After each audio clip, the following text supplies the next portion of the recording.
Kok sviðsverk sem við erum að gera upp úr ljóðabókinni Kok eftir Kristínu Eiríksdóttur. Og þetta nútíma ópera.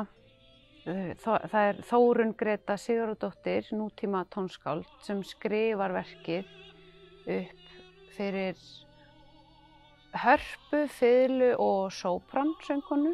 Áhorfendur, þeir eiga bara eitthvað mjög gott í vændum. Þó að textinn sé kannski eitthvað sem krefjandi og fær fólk til þess að staldra við og hugsa og svona kannski hrökkva við stundum og hristi kannski svolítið upp í vonandi áhorfendum, þá heildarmyndin samt þannig að hún svo mikil upplifun. Söngur, ljóðaflutningur, leikur, ópera, allt í einum svona samtvinningi.